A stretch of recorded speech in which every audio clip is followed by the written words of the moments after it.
In 2022, Ed Sheeran endured one of his most painful and darkest periods, marked by profound grief, personal loss, and mental health struggles. The devastating death of his close friend Jamal Edwards, the founder of SBTV and a significant influence on Ed's career, was a core source of his pain. Jamal died unexpectedly in February 2022, at just 31 years old due to a cardiac arrhythmia caused by recreational drug use, specifically cocaine, which hit Ed deeply.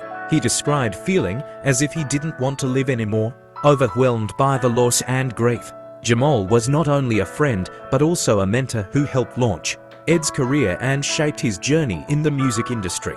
Jamal's sudden death struck Ed and many others who knew him, leaving a lasting impact. Ed's grief was raw and unfiltered. He openly expressed feelings of sadness and helplessness. In a tribute, Ed released a song called F60 on SBTV, in which he poured out his emotions, openly mourning Jamal and confessing how much he missed him.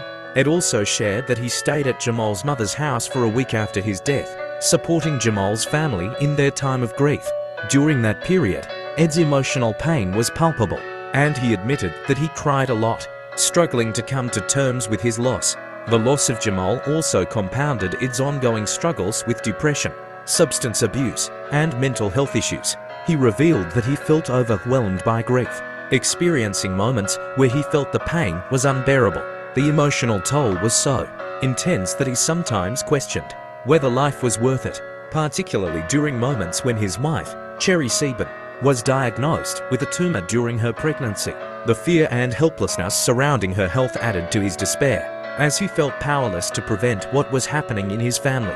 Cherry successfully had her surgery after giving birth, but the emotional scars lingered. Throughout this period, Ed publicly opened up about suicidal thoughts and his mental health struggles, describing how grief from Jamal's death and the stress of family health battles created a sense of being under the waves, drowning. His wife's encouragement and professional help eventually played a crucial role in his journey toward healing, but the pain of that year remained. The emotional impact was so profound that it shaped his upcoming album Subtract, which reflects themes of loss, love, and resilience. The documentary The Sum of It All captures these deeply personal moments, highlighting Ed's vulnerability and strength in facing his darkest times. In essence, 2022 was an incredibly difficult year for Ed Sheeran, marked by the loss of his dear friend, Jamal Edwards, his wife's health scare, and his own mental health battles. Despite the pain, he found a way to channel his grief into music and storytelling, revealing an honest and raw portrait of human vulnerability amidst tragedy.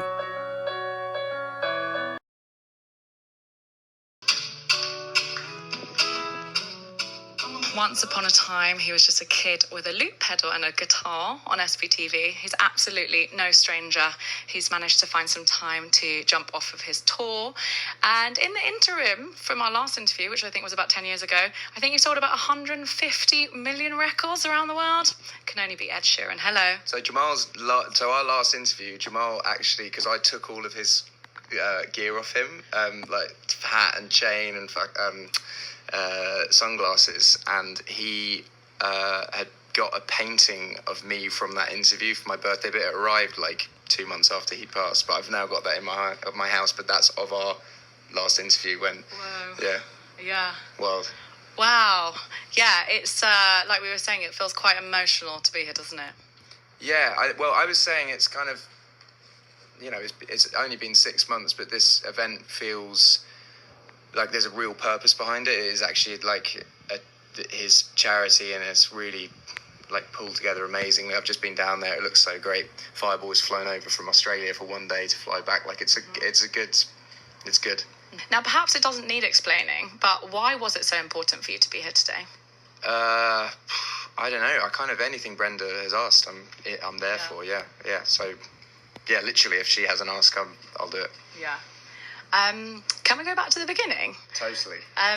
Tell me about when you first met Jamal.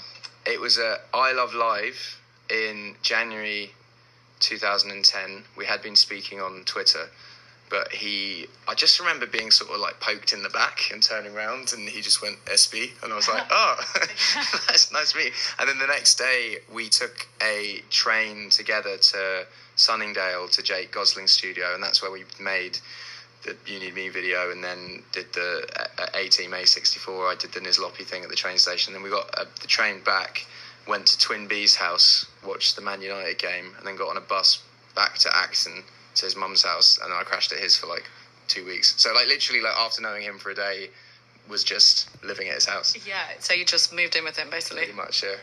And what was your relationship like in those days? Kind of like I moved to London maybe like a year before that, and I hadn't really made any friends of my own age. It was all like people that I'd been gigging with were like maybe 10 years older, and then we were close friends, but Jamal was the first person I connected with in London who was my own age, so we just bonded instantly as if we'd been to school together for the last 10 years. And it was just a great little community. Like, you remember, it was really, really fun. Yeah. Super, super fun. And also for people that, like, you're from London, right? Mm-hmm. Yeah. But I feel like he had a community of people from all over that sort of came together and worked under the SBTV banner, yeah. Yeah, it was a motley crew. Definitely, yeah. In the best way, guys, behind the camera, yeah.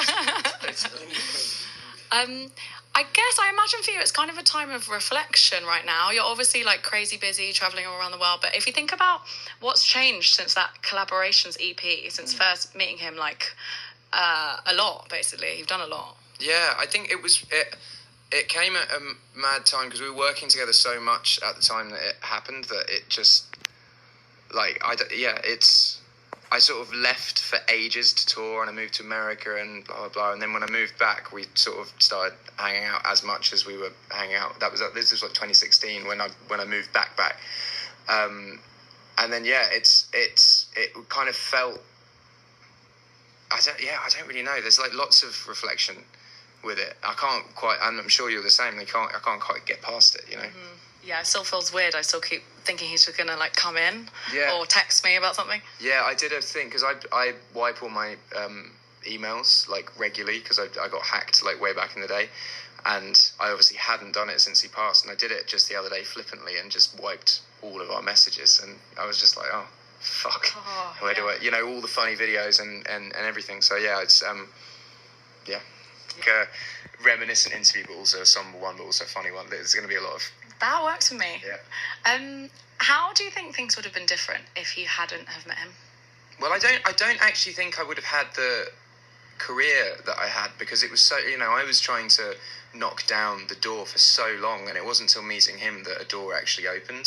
I don't actually think I would have had the chances that I had, and I think many, many artists are the same. There are so many artists that I know got record deals for having an A64 or for having an F64. It really just opened a door, because so many people looked at Jamal as the gatekeeper, and he would give the keys to the gate to anyone. So there was, like, literally everyone got a chance. And I feel like I really wouldn't have had the eyes and ears on me had it not been for him, because at the point he went, I think this guy's good.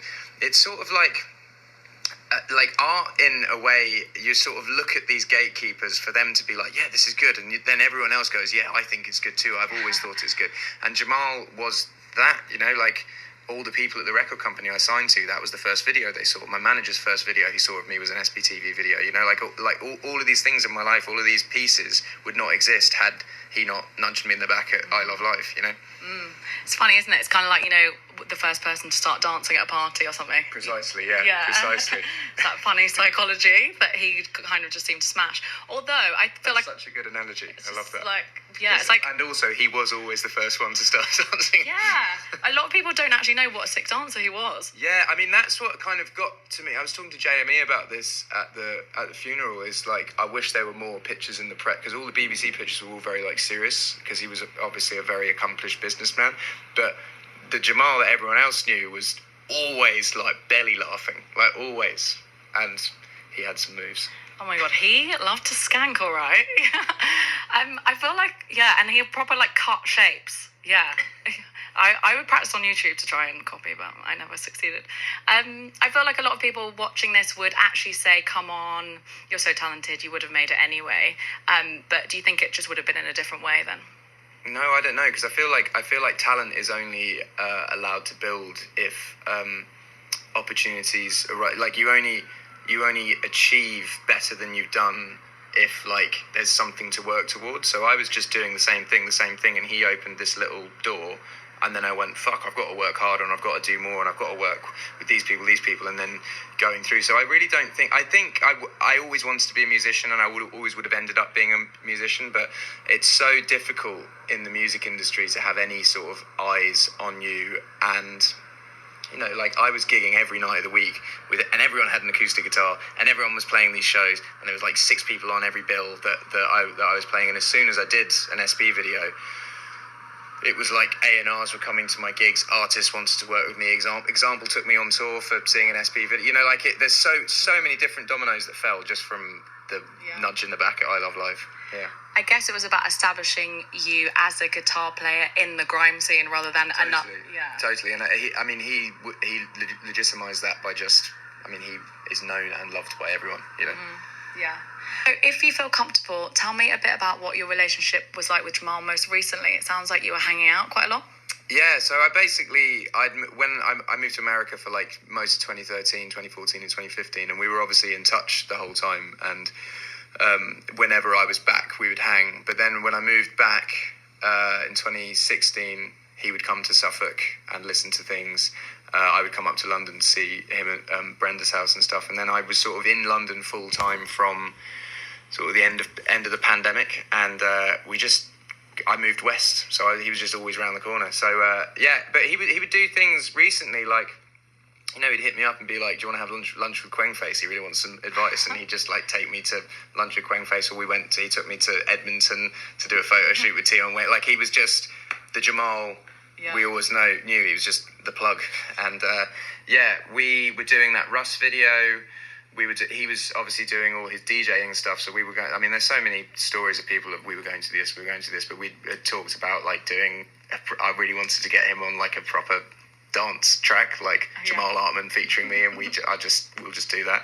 And then there's so many plans and so many ideas that such a shame that none of them will see fruition. It's funny because Jamal has obviously been on a journey alongside you. You know, I guess back in the day, it was like hooking EP, and then most recently it's like, do you want to meet Tion Wayne? So it's like he just became the bigger connector. Yeah, it was mad because he kind of said to himself, like even with like the Fireboy thing, I remember he messaged me on a Monday and went, there's this song that they want remixed, and then sent me the Peru tune, and I was like, cool, like when do they need it by? And he's like, last week. And I was like, fuck. So I literally wrote it that day, sent him a voice note of it, and he was like, yeah, perfect. Recorded the next day and sent it back. And like, he was just the ultimate I always joked that he was the plug, you know. He just knew everyone, and was always like, the Peru thing also, like, he gained nothing from that other than just being like, these are my friends and these are my friends, I'm going to put that together. And it's just, that's why I really wanted him in the video at the beginning, you know. It's me and him at the Tiki Bar, and it's good. Yeah. I guess he wouldn't have got this far without that passion. He actually just loved introducing people. Yeah, and do you know what baffled me about even going to his funeral or memorial, or like or even just being in? When the week that he passed away, I went to the mural. Like I was just at Brenda's all week, so I went to the mural whenever in the day, from 9 a.m. or 11 a.m. or like 3 p.m. or like midnight, and there was always people there. And always people were like, yeah, he was giving me advice, messaging me. And I'm like, the bloke must have been in touch with like thousands of people and giving them all his time. Like, it's really impressive. Yeah. Even when he passed away, it seemed it was like all facets of society in a way. It's like from the royals to like, your mate's younger brother that's trying to be a rapper. Like, it's quite prolific. Yeah, really is. But no, but even if I was, like, one of the last times we like properly hung out was maybe like 2 months before he passed away. We went to Tiki Bar and then went to Dave Chappelle. And then when we were at Tiki Bar, we had someone came up to us, like, who was from Acton, and he was like, oh yeah, give him advice and stuff, and gave his email address out. And then I was like, oh, you should get her on for an A64. And he was like, fuck, I should bring A64 back and she should be the first one and blah, blah, blah. But yeah, just literally anyone. Yeah. What would you say you learnt from Jamal? I think that, and especially now, like, what is your legacy? You know, like, I remember him when he was alive, and you know, he would go on TV and people would like mention his net worth and stuff like that. And since he's passed away, like, no one talks about his net worth and no one talks about things that he owned. Everyone talks about things that he did. So it really like hammers home that like money, things, you know, luxury goods, things you aspire to, you know, whether it be a house or whether it be a car or whether, then none of that matters, because all that you're left behind with are the love that you leave. And people are sharing stories of Jamal and things that he's done for them, and no one's saying, yeah, but he was worth this and he was doing that. Like, everyone's just like, he was just a great guy. And I think that's what I've taken away most from it, is that's what you should strive to do in life, is just be that person. Yeah, I guess what you truly leave is how you make people feel. Totally. Because no one cares about the other stuff, you know. Mm-hmm. No one cares. Like, people think they do, but they don't. It's all about that. Yeah. And what are your plans to work with the trust going forward then? I think whatever they kind of need from me. I mean, like, when Brenda and Tanisha were basically talking about setting up the week that he passed, they were sort of saying, what should we do and what can we do? And yeah, so I would love for this to be an annual event. I'd love for them to do lots of events, but I think it's a great trust. It does great things, and it supports his passions. And, you know, for me to keep his legacy going, it should be supporting things that he's passionate in, and also just remembering him as a person, because I think every good deed that the charity does sort of goes back into the legend that is Jamal, you know. And keeping him alive, I guess. Totally, yeah, totally. I know there's a lot of memories, but do you have a favourite one of Jamal?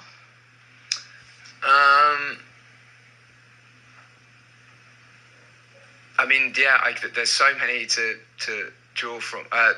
There was one night, I mean, this is like one of the recent ones, but we went out.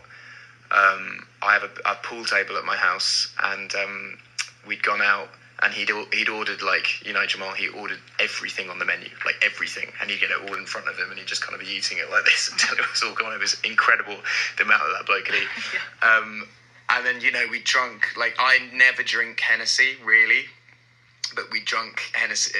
Anything can happen with, you know, apple juice, and just gone. Got back to mine, and it was like a night of reminiscing, where he would, like, get up, like, Wretch's F64, and we'd both rap it word for word whilst playing pool, or he'd get up, like, Giggs and Skepta, Look Out, and then we'd both rap it word for word, and we did that for, like, until probably, like, 3 or 4 a.m, and that's, like, one of my best memories of him. But there's so many back in the day as well. Like, we both had said to each other when we were, I think I was, like, 19, and all of our mates were going on, like, the lads Ibiza trips and blah, blah, blah. And we were like, fuck, like, no one's asking us to go. Should we just go? And he was like, yeah. And then we chose, I mean, God knows why we fucking chose it. It's so not me or Jamal, but we chose Marbella. And I remember we shared a, like, little flat apartment in Marbella, but everything was, like, mad expensive. So we kind of got there and we were like, well, we can't really do anything. So we just sort of walked around the streets. I think we went to, like, one club. Yeah, sort of like blagged restaurants with people that he kind of knew as well. But that was great, because that was, like, my first and probably only lads holiday. Jokes. Yeah, I actually remember when you guys went on that. Yeah. It was, I felt so out of place. I remember being in a club being like, what do I do? Yeah. Like, what do I do? No one can hear you talk. Can't afford any drinks, you know. Hello. Yeah. And final question. If you had to sum up Jamal in one word, what would that be? I think it's just heart, isn't it? He just had a lot of heart. But, like, the first word that came to mind was energetic, because, like, it was the energy was just always there.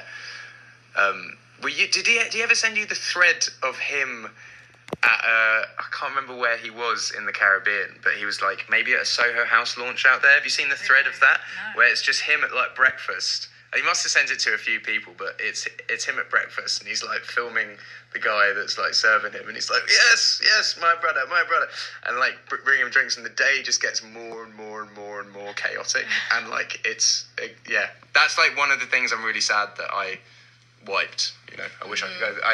When he passed away, I went back and watched that like so many times. Yeah, he did have the craziest energy. Yeah. How about you? Like, what's your best memory of Jamal? I think my best memory is the dancing. The last time I saw him, I ran into him. It was 4 a.m. at Egg. It was my birthday, and I was like sitting on a sofa with one of my best mates, and he just comes up to me skanking, and I was like, "Hi, mate." Just the energy and the smile, you know, the massive smile and the teeth.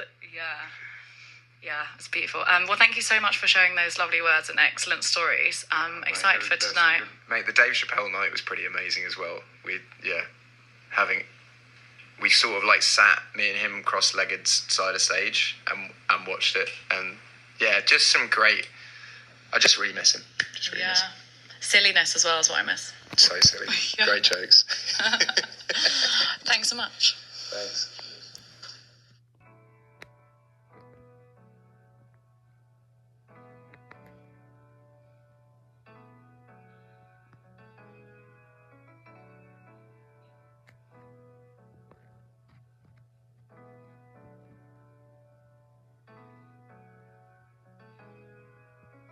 Yo, Jam, this is a letter to you. It's been a while, but it's been hard for me to get in the booth. Since we last spoke, I've become a father of two. Trying to live life with a smile, but that's been harder to do. Cause all I wanna do is talk about you. But these tears won't let me talk about you. We should have known that we'd be lost without you. Therapy sessions, digging deep in depression. I got a life full of blessings, but this just breaks my fucking heart. At your birthday, couldn't even crack a smile. I just cried and left the party. Neat, I'll see you in a while. Headed to the mill, we got some jerk wins and planting. Cause that is the way that me and you would celebrate it. I never knew you touched the stuff, cause you'd always back me up. If you saw me more than drunk, you always hated what it does. Before Lyra, I just stopped. I haven't even wanted one. I can't get over this. Is man, I wish I'd known. Yo, we cried for 9 nights, sent your family home. Laid you to rest in the ground, but without a stone. You know it hits me most at moments now when I'm alone. Every morning I remember that you're really gone. Cause it's been a long night and I cry cause I miss my brother. You know for life got your sis and mother. And day and night it still hits that you're gone. And right now I'm spilling tears in my cup. You left the world before you met Jupiter. We should've known you would be godfather. You would've loved loving my little girls. If not for them, I'd be done with the world. Was there 2 hours after you passed, speeding east to west, silent in the back of the car. Was it your mum's there all week, trying to make sense, but I can't.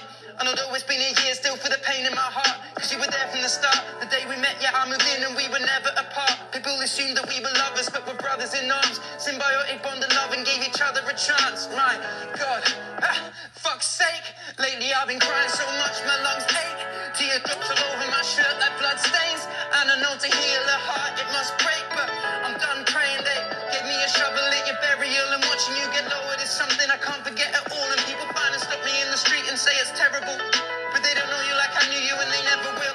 No one saw the nights turn into day when we were battle rapping. No one saw the belly laughs and every train to somewhere random. No one saw the holidays and then our first experience clubbing. No one saw the things you did for me and never asked for nothing. No one read the conversations, moves that we were planning. No one knew about the way you felt the scene left you abandoned. No one knew about your fears cause you would hide them with a smile. No one knew when people took an inch you would give them a mile, cause that was always Jamal. SB to the crowd, they used to shout your net worth but they don't mention it now. They talk about your good deeds and infectious smile. A golden heart that still remembered is worth more than a crown. I promised 64 bars and now I'll keep it to Tanisha, mommy, eyes at the gang. I just wish that you'd seen it. I can't accept that you're gone, or the grief that I'm feeling. I pray to God for answers but he still won't give me a reason. I think about you every day, nothing will take this pain away. I keep your legacy amazing, mate.